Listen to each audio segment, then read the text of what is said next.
Have you ever looked at your life and felt it was too perfect to be true? I did. Until one Tuesday night, when the click of the guest room lock sounded like a gunshot. You think you know silence, but you don't know silence until you are standing outside a door, hearing your husband's breath mix with another woman's, and you realize the worst silence is the scream you are holding in your chest. They thought I would cry. They thought I would bang on the door. They were wrong. My name is Alara Hayes.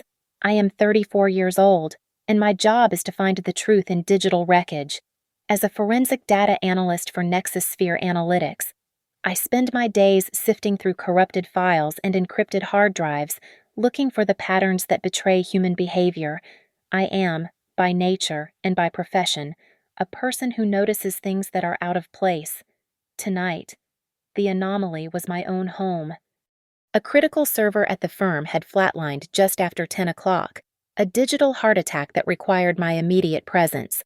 By the time I had revived it and placated the night shift security team, it was past midnight. I drove home through the empty, manicured streets of Maplewood Heights, the New Jersey suburb that prided itself on its quiet, expensive perfection. The house was dark, just as I expected, but the silence that met me when I turned the key in the lock was wrong. It wasn't the peaceful, sleeping silence of an empty home. It was a held breath, listening silence. I dropped my keys into the porcelain bowl on the hall table, the clatter unnervingly loud. And that's when I saw the first piece of data that didn't fit. A cashmere cardigan, the color of a dark plum, was draped over the back of our Louis XVI armchair. It was not mine. I wear neutral colors, blacks and grays. This was vibrant. I didn't even have to touch it to know the brand, to know that it smelled faintly of a perfume that wasn't mine. My head snapped up. I listened, straining against the hum of the refrigerator. A whisper. It was faint, indistinct, but it was unmistakably human. Then, a sound that shot straight through me, a giggle, quickly stifled. It came from upstairs, from the guest room. My blood did not run cold. It simply stopped moving. Marcus was in Philadelphia. He had texted me a photo of his hotel room at 8 o'clock. He had an overnight trip, a keynote speech in the morning. He was not supposed to be here. I pulled my phone from my bag, my thumb hovering over his name. Perhaps he had come home early. A surprise. Perhaps a friend of his was in trouble. Someone he had brought back. But the cardigan, the giggle. I began to move, my stocking feet making no sound on the polished hardwood floor. I reached the bottom of the grand staircase, my hand on the newel post, and I froze again. A pair of nude high heels, stilettos, kicked off carelessly at the base of the stairs, one lying on its side. I stared at them. I knew those shoes. I had seen them less than 2 weeks ago, standing in perfectly green grass, the wearer holding a plate of deviled eggs. At the neighborhood 4th of July barbecue, I had even complimented them. They belonged to Sophie Bishop, my neighbor, my friend, the woman who lived 3 doors down. The air in the foyer became thick and hot. I could feel the blood starting to move again, a slow, heavy pound in my ears that timed itself to the grandfather clock ticking in the hall. Each tick was an accusation. Tick, tock. I walked up the stairs. Each step was a deliberate, calculated placement of weight.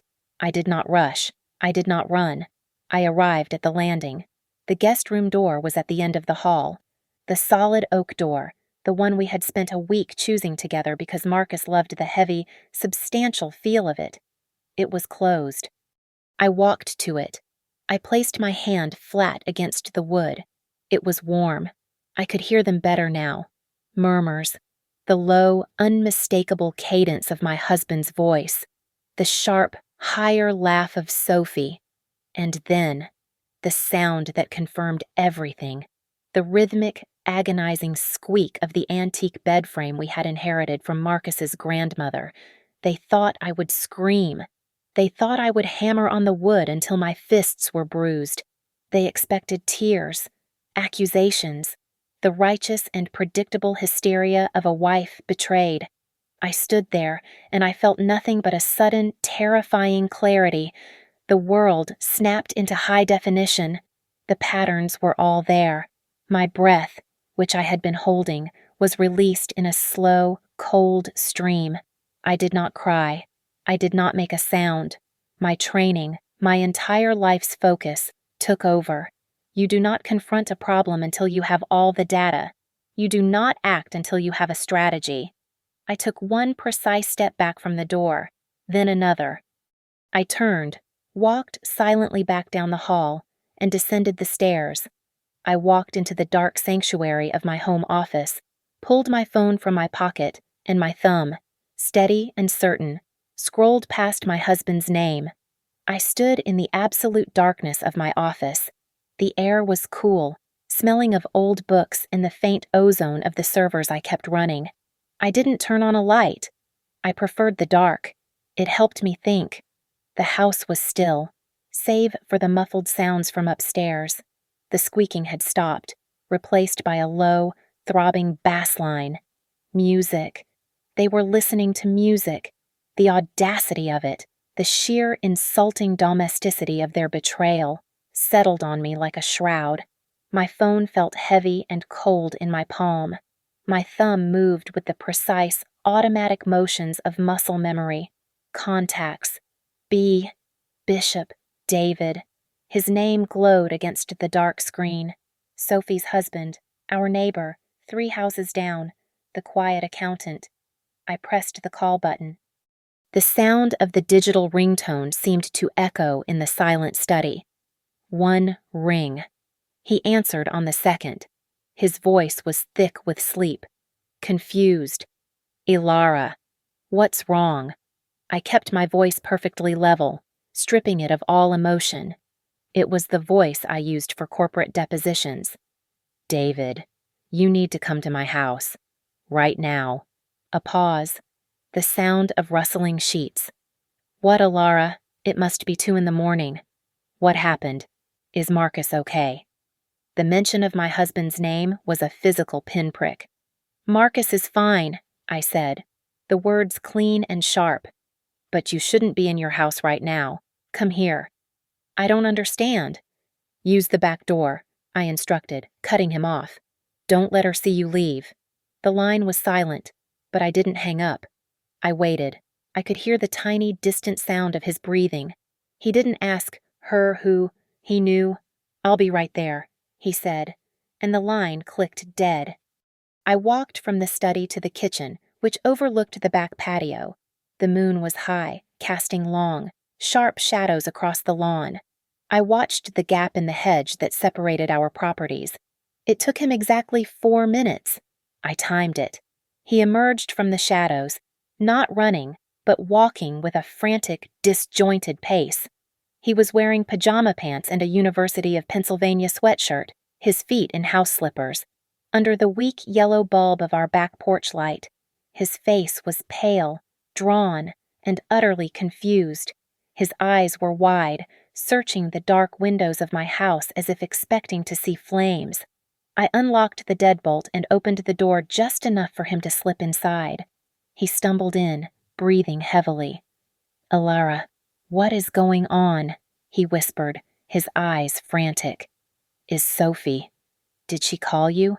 Is she okay? I didn't answer. I put a finger to my lips and turned, walking back into the central foyer. He followed, his slippers shuffling nervously on the marble. We stood at the bottom of the staircase. The nude heels were still there, like a sick welcome mat. David's eyes fell on them, and I saw his face crumple in recognition. No, he breathed. From upstairs, the music was clearer now. Some terrible, slow jam R&B song. And beneath it, the low murmur of laughter. Marcus's laugh. David looked at me, his eyes begging for a different explanation. He looked for the plum cardigan on the armchair, a piece of evidence I had already catalogued. He saw it. The last bit of color drained from his face. I met his gaze, my own completely neutral. I simply tilted my head, indicating the landing above us. I don't think we should interrupt them, I whispered. The sound was dry, academic.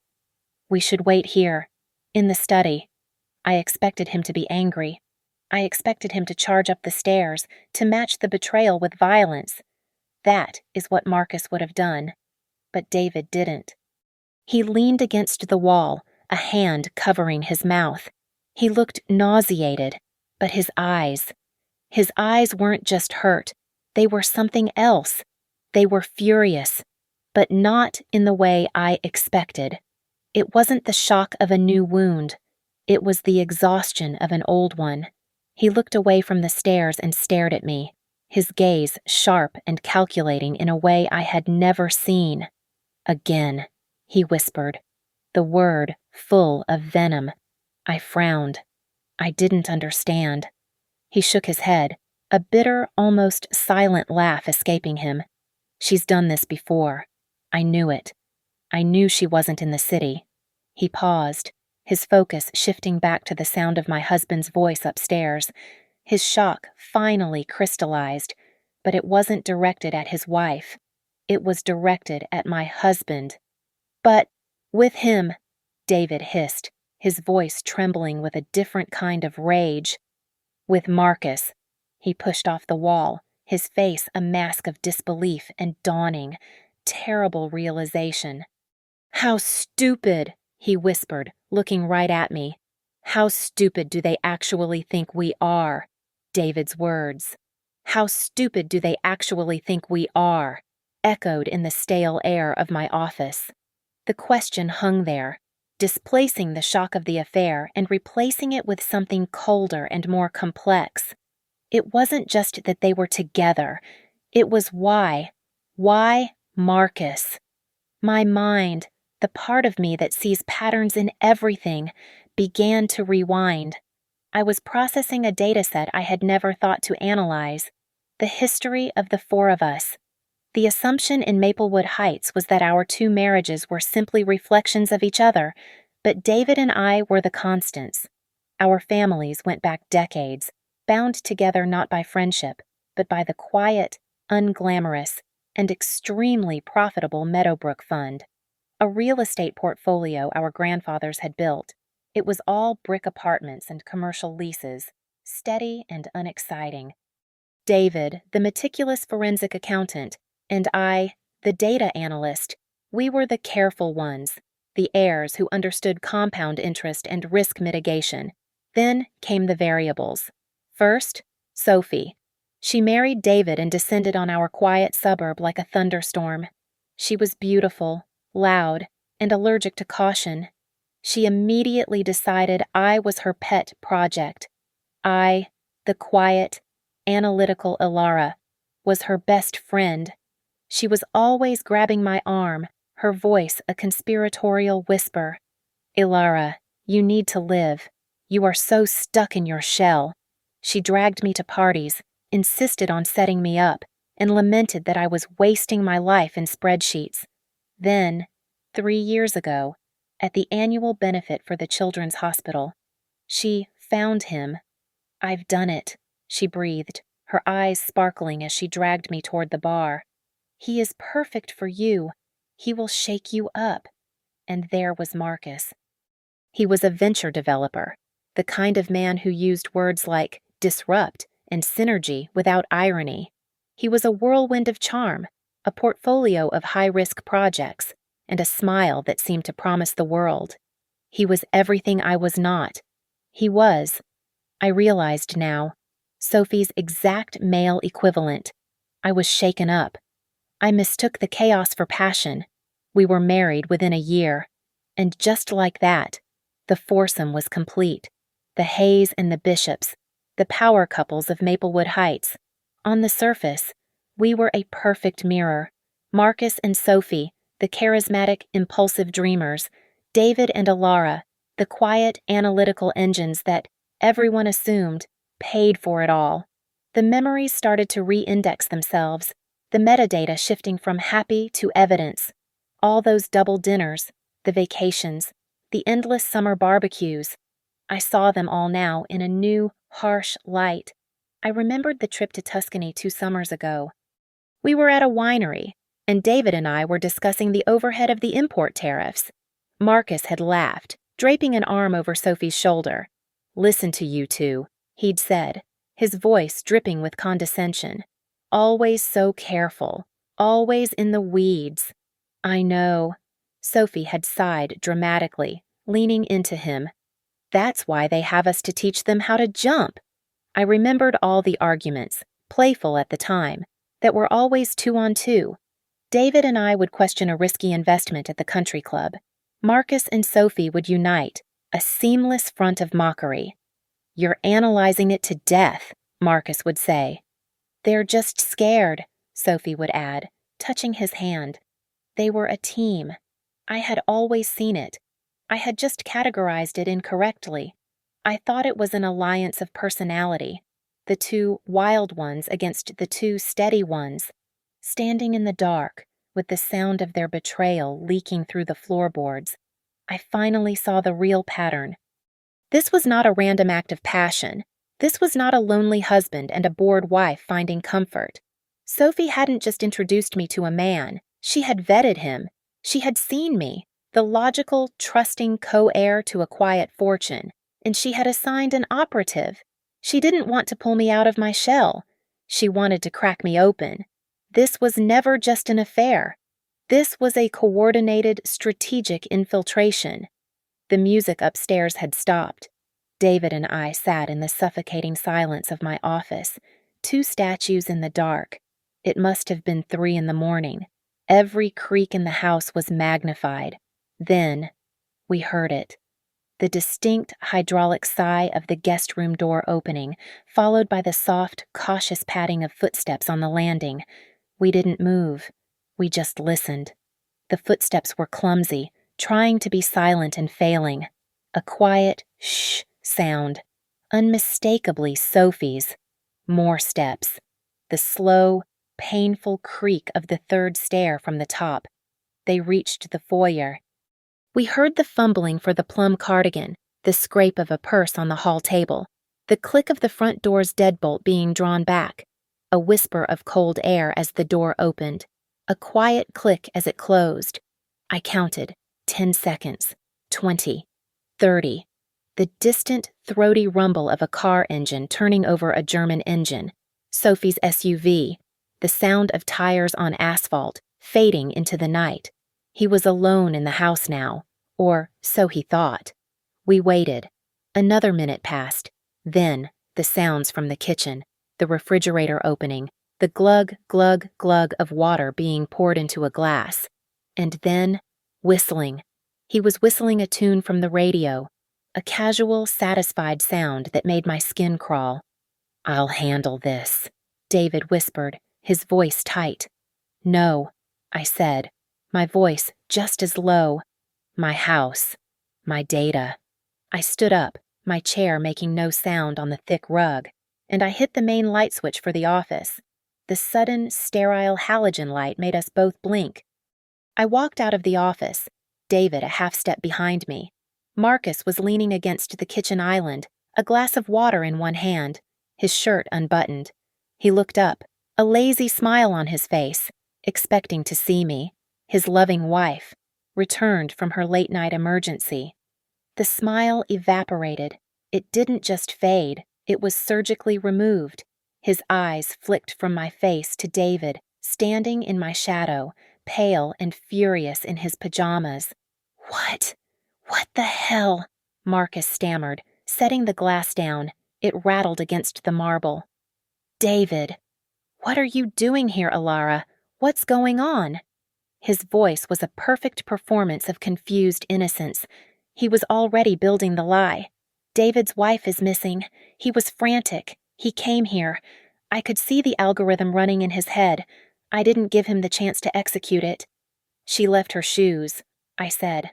My voice was calm. It was the calm of a deep, frozen lake. Marcus's eyes darted to the staircase, where the nude heels were still visible. His face went slack. "Alara, baby, I don't know what you think you saw." "I didn't see anything," I said. "I heard." I held up my phone. On the screen was my home security app. an interface I knew better than my husband's face. I had installed the system myself, including the high-sensitivity microphones. For insurance, I had told him. I have 45 minutes of audio, I said, my voice cutting through his building defense. From the guest room, starting at 2:17 in the morning. The recording is already backed up to 3 separate off-site servers. Would you like me to play it? Marcus. Or should we start with the part where she complimented the thread count on our sheets? Panic. It flooded his features, drowning the charm. He looked like a cornered animal. This was a variable he had not anticipated. The charm offensive failed, so he defaulted to aggression. "You're sick!" he spat, his face flushing dark red. "You recorded us and you." He rounded on David, jabbing a finger. "Get out of my house. Now. This is between me and my wife. Get out!" David didn't flinch. He didn't move. He just looked at Marcus, his gaze filled with a cold contempt that I was beginning to understand. "The Meadowbrook Fund, Marcus," David said, his voice quiet, but it hit Marcus like a physical blow. Marcus froze, his mouth half open. "You moved the money," David continued, stepping past me, into the kitchen light. "I've been looking at the accounts for 6 weeks. Small transfers first, then bigger ones. I thought it was a simple hack. I thought it was an outside job. But the authorization codes, they were coming from inside our network. From you." I looked at David, my mind racing to catch up. "What, David? What are you talking about?" David turned to me, his face grim. "Ilara, the fund, our family's fund, it's almost empty. He's been siphoning it for months. I just couldn't figure out who his partner was. Until tonight." I looked at Marcus. His panic was gone, replaced by a cold, reptilian stillness. He wasn't even looking at me. He was looking at David, his eyes narrowed, calculating his next move. The pieces slammed into place in my head, a mosaic of betrayal so vast it was almost impressive. The affair wasn't the point. The affair was a distraction. It was a cover story, a tool. This was a financial execution. The sex was just the garnish. Marcus and Sophie, the dreamers, the impulsive ones. They weren't just mocking us for being careful. They were counting on it. They were counting on us to be the steady, predictable, trusting fools while they bled our families dry. The emotional component, the personal betrayal, evaporated. It was a data point, but it was no longer the primary threat. After Marcus, defeated and silent, had retreated upstairs to the master bedroom, our bedroom, the nerve David and I went back to my office. We did not cry. We did not rage. We became what we were. He was the forensic accountant. I was the forensic data analyst. We were no longer a cuckolded husband and a betrayed wife. We were a 2-person investigative unit. They were smart, David said, his voice raw. We were bathed in the blue glow of my 3 monitors. He had his laptop open, wired into my private network. "I've been chasing these numbers for 6 weeks. Ilara. I thought it was just sloppy bookkeeping. Then I thought it was an external hack." He brought up the ledgers. The Meadowbrook Fund, our steady, boring inheritance, had been bled dry. "They were patient," he said, pointing to the screen. "Shell companies, layered transfers. The money left Meadowbrook and went to an LLC in Delaware. From there, it was split. Half to a fund in the Caymans, half to a bank in Switzerland. Always in increments just under the $10,000 reporting threshold. They were careful," I corrected, my fingers flying across my keyboard. "They were not smart. I wasn't using my work equipment. I was using my private setup, the tools I built myself. David had the what. I would find the how. I started with the transaction authorizations. The IP addresses were all masked, routed through common VPNs. It was clean, but it was arrogant. They assumed no one would ever look this closely. But the final authorization for the Swiss transfer, the big one, was sloppy. They used a dedicated IP. I ran a trace. The server was hosted in Latvia, but the domain it was registered to was public. HTTPS. Google.com, search Q Maplewood Blooms. Com. What is it? David asked, leaning in. I pulled up the website. It was a badly designed blog, full of stock photos of petunias and hydrangeas. Sophie's alleged hobby. It's a front, I whispered. A digital facade. It took me less than 15 minutes to find the vulnerability. They had left a port open, a simple, stupid, rookie mistake.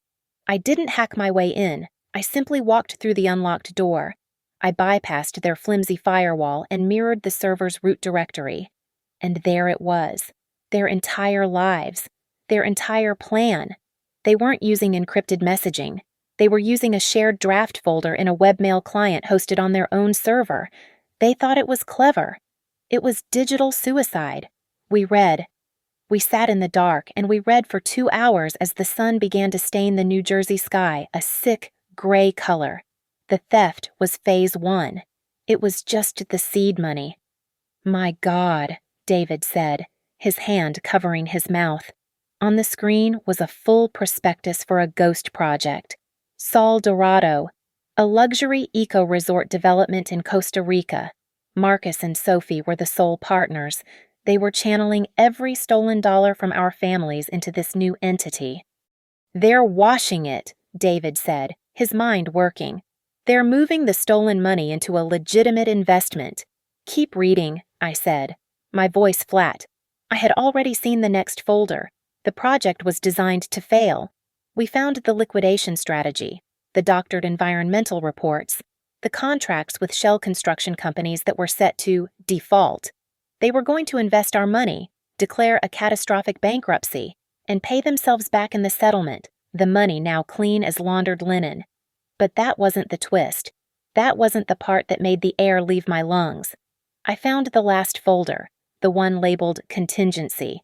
It contained their exit narrative, drafts of memos, screenshots of texts they were saving. They weren't just planning to run. They were planning to leave us holding the bag. I opened a file. It was a draft of a letter from Marcus to the fictional Sol Dorado investors, expressing his devastation. He was lamenting the gross financial mismanagement of his partners. He named David. He cited David's erratic accounting and desperate risk-taking as the sole cause of the fund's collapse. Then I found Sophie's contribution, a separate file, a long, detailed, heartbroken letter to her lawyer. It described my increasing emotional instability, my paranoid delusions, my manic spending sprees, which she was desperately trying to control. They were going to leave us.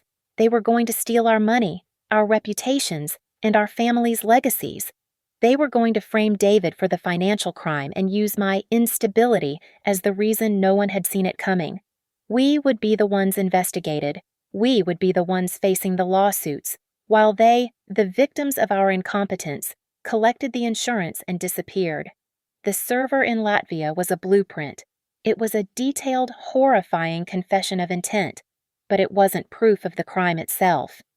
David and I understood this as we sat in my office, the sun now high, the adrenaline of the night fading into a cold, hard resolve. We had drafts, we had plans, but we had no actionable, undeniable evidence linking them directly to the execution of the fraud. If we went to the police now, they would cover their tracks, delete the server, and paint us as the jilted, hysterical spouses. We wouldn't just lose the money, we would lose the war. We had to let them finish. We had to bait the trap and let them walk into it. And for that, I had to become the person they believed I was.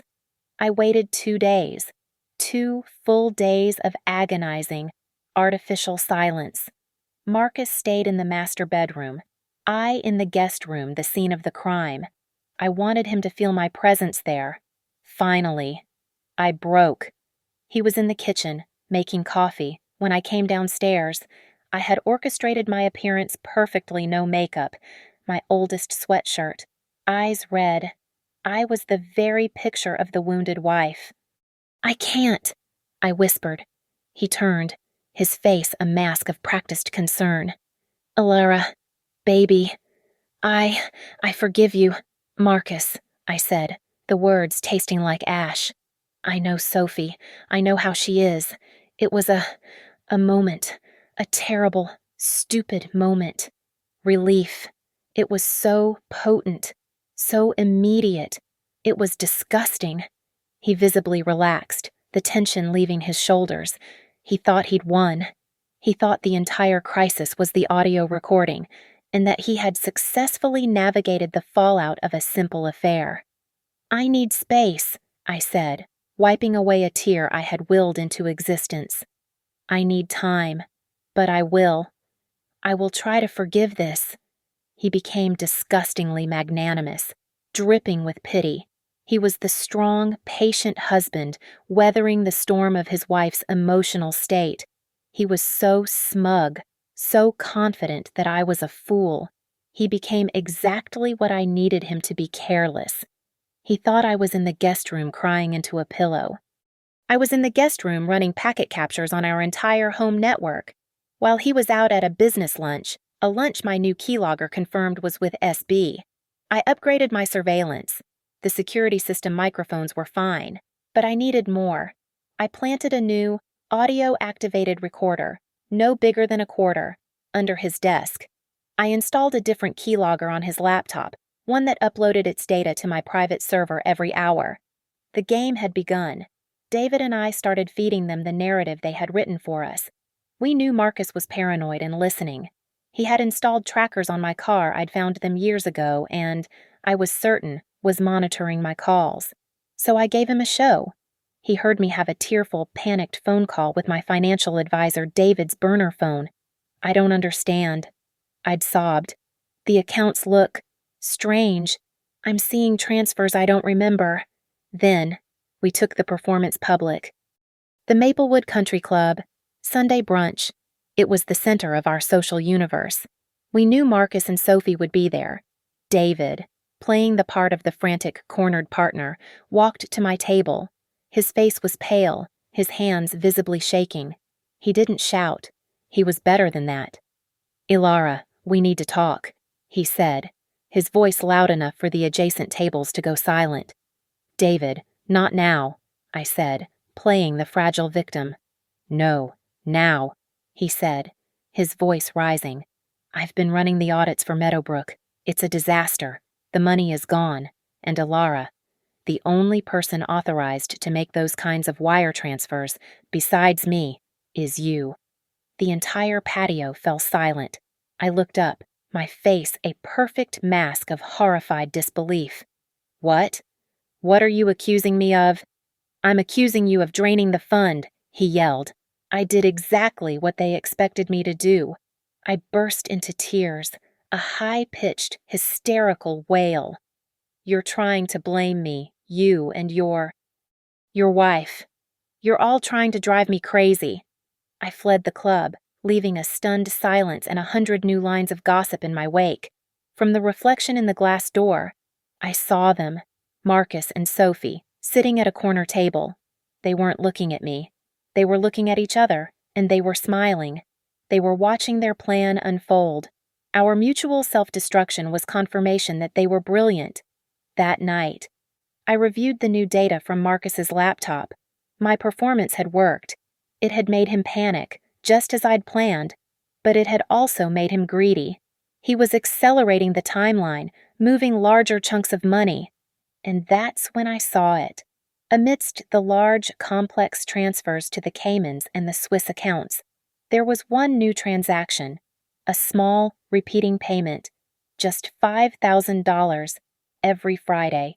It wasn't going to Sol Dorado. It wasn't part of the master plan. I traced the account number. It was a private, domestic account, opened 6 months ago under a shell corporation. I dug deeper. It took me 2 hours to break the encryption on the account's registration files. The shell corporation was owned by a single beneficiary, Sophie Bishop. She wasn't just his partner. She was his parasite. She was skimming from the money he was stealing, building a secret third nest egg. She was playing him, just as skillfully as they were playing us. The discovery of Sophie's secret account was a gift. It confirmed our core hypothesis this was not a partnership. It was a race between two vipers to see who could swallow the other first. Their greed was their weakness. David and I, on the other hand, had become a perfectly synchronized machine. We had no illusions. We just had a shared objective. The problem was liquidity. The stolen money was scattered, broken into dozens of pieces across Switzerland, the Caymans, and a handful of shell companies in Delaware. We couldn't just call the police. The money would disappear in a flurry of keystrokes before the first warrant was signed. We had to get them to move it all, willingly, into a single consolidated location. We needed to build them a better trap.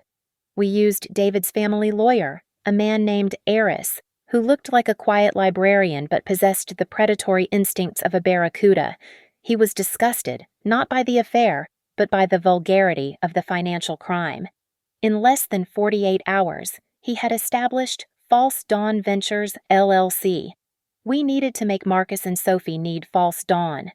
We had to create a scenario where their current, careful, multi-year plan was suddenly less appealing than a fast, risky, all-in-one move.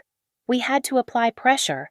My role was to become the unstable Ilara they were already writing about. I went on a spending spree that was, even to me, horrifying in its effectiveness. I bought a car. A bright red, obnoxious convertible, a model I knew Marcus despised. I left the receipt, for $78,000, on his desk. The keylogger I'd installed lit up. He was running credit checks. He was checking the balances on our joint accounts, which I was draining. I bought a watch for $25,000. I accidentally left the home shopping channel on, with a 5-carat diamond ring circled in the catalog. He was frantic. He confronted me in the kitchen. "Ilara, what is this? Are you insane?" "I just feel so empty. Marcus," I whimpered, playing the part. I need things to make me feel better. I think I'll go to New York tomorrow. Maybe look at that new penthouse in Soho." I was no longer the reliable, boring wife. I was a financial liability. I was a fire, and I was about to burn his stolen cash before he could escape with it. He needed to hide the money, fast, and not just from the law, but from me. Simultaneously, David played his part. He ran into Sophie at the country club bar, where he knew she went every Tuesday. He was unshaven. His eyes were bloodshot. He looked exactly like the man he was pretending to be defeated. He told her, as he relayed to me later, "I'm ruined. Sophie. She's lost her mind. Ilara is liquidating everything. The house. The stocks. She's going after Meadowbrook. She's blaming me for the missing funds. I'm trapped." "Oh, David," Sophie said, her voice dripping with the fake sympathy I knew so well. She put her hand on his. "You'll find a way out." "There is no way," David sighed, signaling the bartender for another scotch. "Unless I could find, I don't know, an angel investor, one clean private fund to move my personal assets into, a place she can't touch. But who would be that stupid?" He had baited the hook. Sophie, of course, reported this to Marcus. 2 days later, my keylogger captured a new search. False Dawn Ventures. Eris had designed it to be irresistible. It was a tech growth fund, promising returns of 30%, with a prospectus that was 90% buzzwords and 10% legal loopholes. It was exactly the kind of disruptive garbage Marcus loved. We seeded it with $500,000 of David's own money to make the ledgers look active. They were in a panic. Me, the spending wife, and David, the competing victim, were forcing their hand. They had to consolidate. They had to move. Marcus did his due diligence, but he was rushed. He saw offshore jurisdiction and asset protection. He saw the high returns. He didn't see the fine print. He didn't read the incorporation documents closely enough. He didn't realize that Eris, our brilliant shark, hadn't registered the company in a lawless tropical paradise. He had registered it in a tiny, cooperative European territory. A territory that had a bilateral data-sharing treaty and one of the strictest, most ironclad extradition agreements in the world with the United States. It was a digital prison, disguised as a vault. And Marcus was about to transfer his entire stolen life into it. The execution was scheduled for a Thursday. Marcus and Sophie, in their infinite arrogance, decided to frame the moment as a celebration. A reconciliation, Sophie had called it, her voice sickly sweet over the phone. The four of us, at your place. We need to clear the air. Ilara, for a fresh start. A fresh start. They were liquidating every stolen asset, consolidating the funds from the Caymans and Switzerland, and preparing to make their one massive investment into the Sol Dorado project in Costa Rica. In reality, they were preparing to wire their entire stolen fortune into False Dawn Ventures, our digital prison. And they wanted us, their victims, to serve them dinner while they did it. We have to go, David had said, his voice grim. We don't have to go anywhere, I replied. We're hosting. The tension in the house was a physical weight.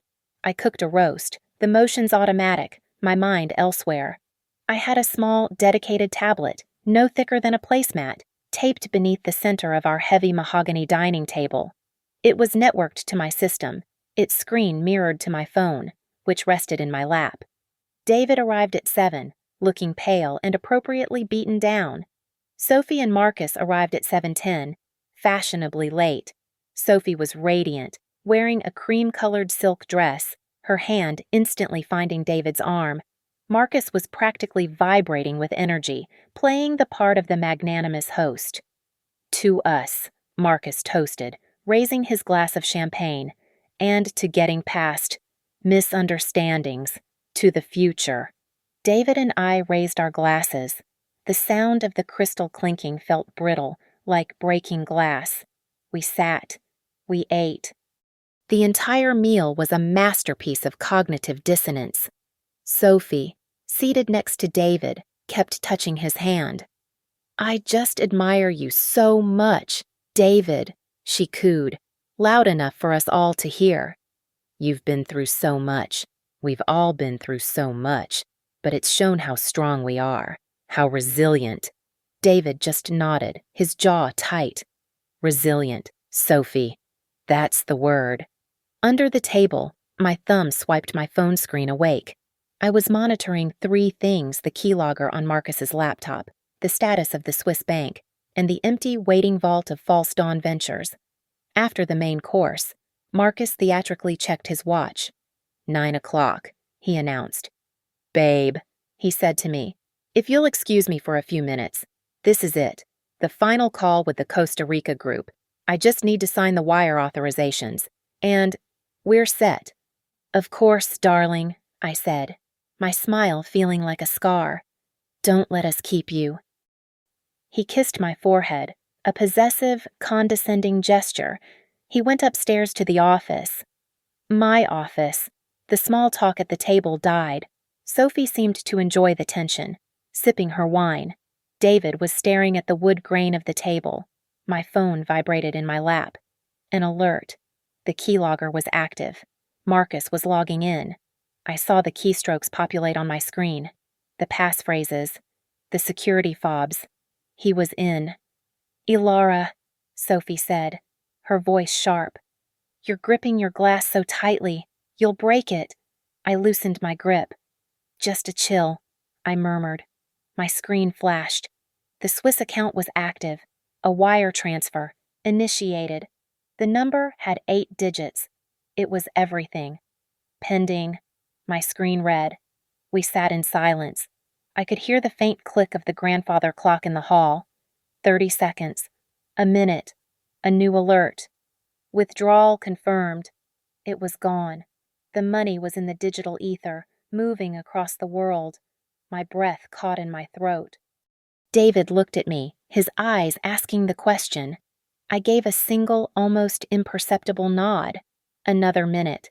The balance on the False Dawn Ventures account, which had read 0, flickered. The numbers populated. 7 million, 8 million, more. It all flooded in. The full amount. He had done it. I saw the keylogger register log out. I heard his chair scrape on the floor above us. He was coming down. Beneath the table. I pulled up a new message. The recipient was Eris, our lawyer. I typed one word, execute. I hit send. In that instant, Eris would be filing the emergency injunction, freezing the account, and forwarding the entire data packet to the federal authorities. We had him. Marcus walked back into the dining room, his face flushed with triumph. "Well," he said, spreading his arms, "the future is officially secure." As he sat down, my phone vibrated one last time. It wasn't Eris. It was an automated alert from my own monitoring script, a script I had written to watch the trap account. I looked at the screen. A new transaction had been triggered the microsecond the freeze was applied. Secondary payment protocol activated. Marcus had added a failsafe, a pre-authorized conditional transfer, a secondary payment for $5 million to an account I didn't recognize, triggered to go live the instant the primary account was locked. He wasn't just arrogant, he was paranoid. And he had a backup plan. My blood went colder than the ice in my water glass. A secondary payment. A dead man's switch. Marcus was celebrating, but he had left an insurance policy, a trapdoor. He was triumphant, but he wasn't stupid. He had a contingency, and I knew, instinctively, where it was going. I ran a quick trace on the unknown account number from my phone. The routing number was familiar. It was the same small domestic bank Sophie used. It was her. That secret account I'd found. He hadn't just discovered her skimming. He was using it. He was letting her think she was getting away with $5,000 a week, while he had linked her entire escape pod to his primary plan. If he went down, he would automatically send her $5 million, launching her into the clear while he took the heat, probably planning to meet her later. Or maybe it was a final screw you to me. It didn't matter. I had seconds, maybe minutes. Eris's freeze was in place, but the secondary protocol was now active, queuing in the bank's system, trying to execute. I had to kill that transfer from the source. I had to get back onto Marcus's laptop. He was sitting there, beaming at David, pouring more wine. "So, David, old man," Marcus said, "I think we've all learned a valuable lesson about management." I stood up. My legs were shaking, but I willed them steady. I picked up the bottle of Chateau Margaux, the ridiculously expensive one he had been saving. "More wine, Sophie," I asked. My hand spasmed. I tripped on the leg of the dining room chair, lurching forward. The entire bottle, a deep, staining, $900 a bottle red, emptied itself directly onto the cream-colored silk of Sophie's dress. She shrieked. It was a raw animal sound of pure material rage. "My dress. Are you insane? This is ruined." "Oh my God," I gasped, my hand flying to my mouth.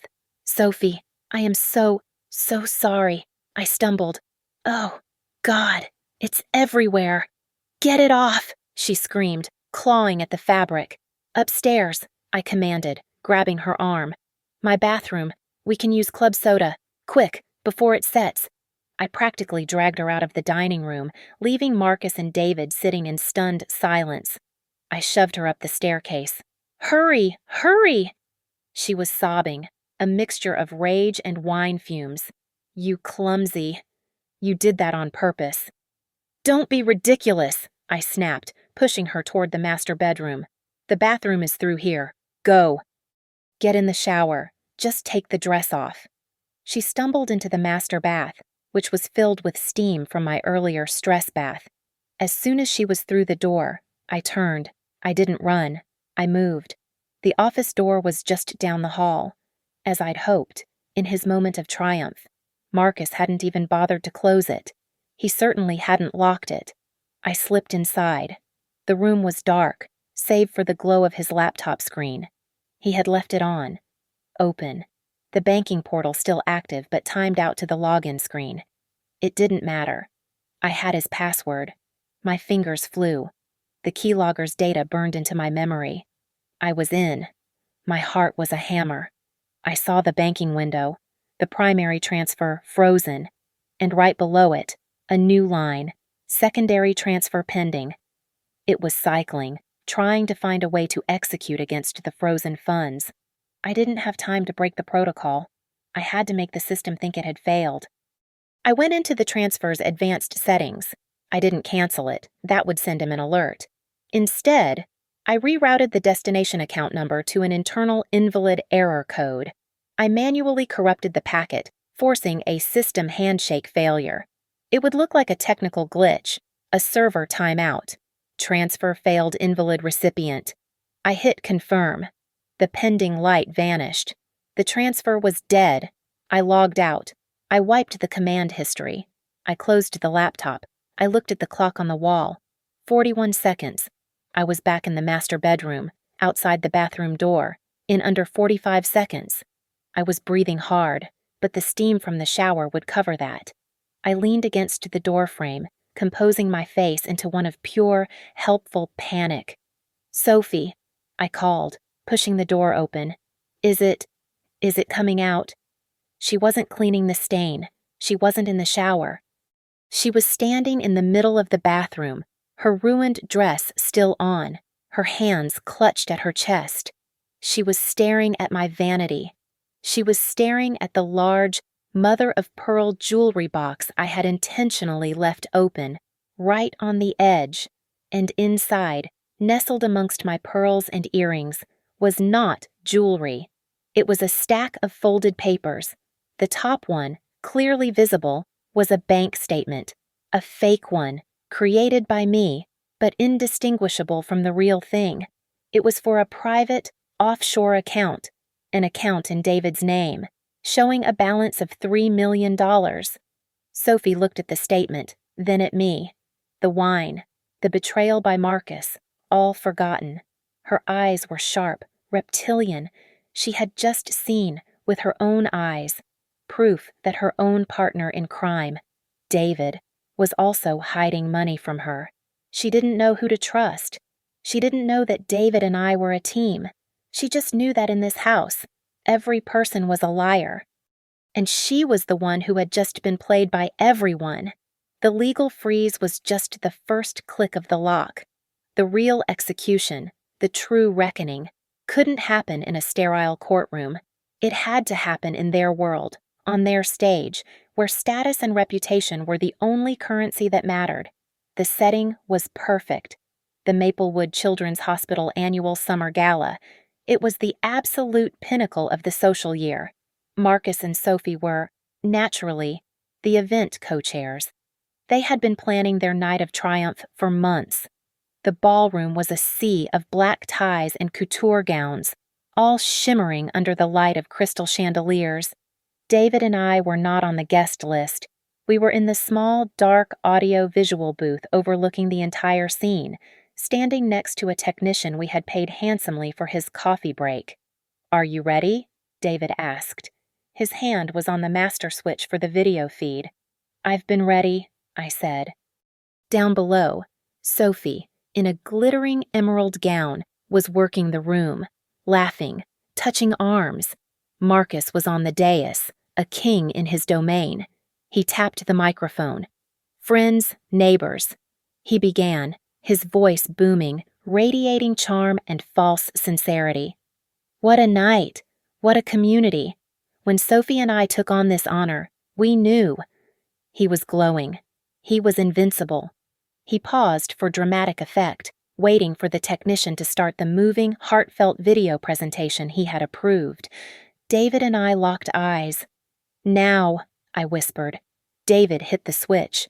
Marcus turned to the massive 20-foot screen behind him, his arms wide, ready to accept the applause. But it was not a video of smiling children. It was my screen. My data. The first image was a stark, brutal flowchart. A box labeled Meadowbrook Fund, with thick red arrows pointing to Delaware LLC, Cayman Accounts, Swiss Bank, and finally, Sol Dorado. A gasp rippled through the room. Marcus's smile wavered. He stared, confused. Then the audio kicked in. Not music, but the low, muffled sound from my guest room, his voice, her giggle. It was playing over the ballroom's concert-grade speakers. Marcus went rigid. His face turned the color of ash. The screen changed. A new slide. It was one of the encrypted emails about the Costa Rica project, the one detailing the plan to declare bankruptcy.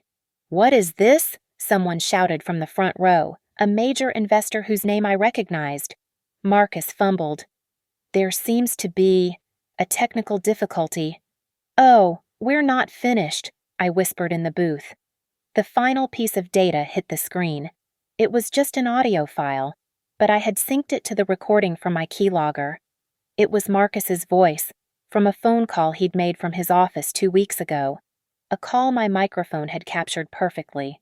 His voice filled the room, condescending and gleeful. "Of course they're not going to see it," he was saying. "That's the beauty of Maplewood. They're all just a bunch of trusting old money idiots. We're doing them a favor by taking it." The silence in the ballroom was absolute. It was the sound of 100 fortunes simultaneously realizing they had been played. Marcus was frozen, a statue of pure, distilled terror. In the front row, I saw Sophie. She didn't freeze. She bolted. She grabbed her purse and made a frantic dash for the grand ballroom doors. She didn't get far. As she reached the exit, the doors swung open, but not for her to leave. 2 men in dark, conservative suits stepped in, their badges glinting. "Sophie Bishop," one of them said, his voice calm. From the other side of the room, 2 more agents were walking, very calmly, very deliberately, toward the stage. Sophie screamed, and as all eyes turned to her, David Bishop walked out of the AV booth and onto the stage. He moved with a quiet, lethal grace. He walked past the paralyzed, silent Marcus and took the microphone from the podium. He didn't shout. He didn't have to. "Ladies and gentlemen," David said, his voice perfectly clear and steady. "My apologies for the presentation, but as the co-heir of the Meadowbrook Fund, I felt it was my duty to inform you of its recent restructuring." He looked at Marcus, who looked like he was about to be sick. "I'm happy to announce," David continued, "that as of 1 hour ago, all stolen assets, totaling over $12 million, have been seized and fully recovered by federal authorities." The room erupted, but David held up a hand. "However," he said, "my family and the Hayes family have decided that this money, which was stolen from our community, should go to our community. We will be placing the entire recovered sum into a new, permanent, and very secure trust for the Children's Hospital." From the back of the ballroom, where I had slipped in, I watched. I watched the agents gently, firmly, put handcuffs on my husband. I watched the flashbulbs, which had started to appear from nowhere, strobe across his uncomprehending, ruined face. Sophie was gone. Marcus was done. The money was safe. I took a single glass of champagne from a passing waiter's tray. I took a slow sip. It tasted like victory. I didn't call my neighbor's husband to cry. I called him to strategize. And we had won. Thank you so much for listening to my story. I'd love to know where in the world you're tuning in from. So please drop a comment below and let's share our thoughts. Be sure to subscribe to Lily Revenge Stories, like this video, and if you can, support us by hitting that hype button so more people get to hear this.